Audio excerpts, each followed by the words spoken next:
Colossians chapter 5, verse 28. But the fruit of the Spirit is love, joy, peace, long-suffering, gentleness, goodness, meekness, temperance, against such there is no law.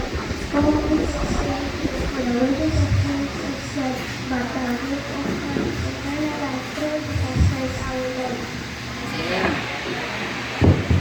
Genesis 1:1. In the beginning, God created the heaven and the earth. Ephesians 6:1.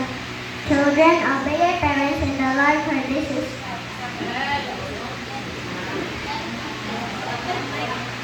Ten Commandments.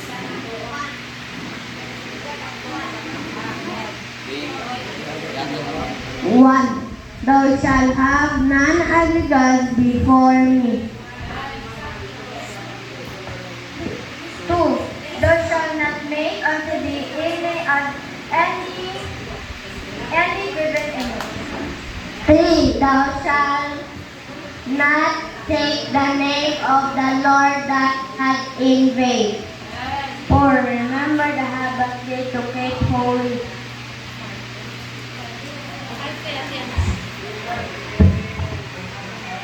5. Honor your parents, honor their father and honor their mother. 7. Thou shalt not commit adultery. 6. Thou shalt not kill. 7. Thou shalt not commit adultery. 8. Thou shalt not steal.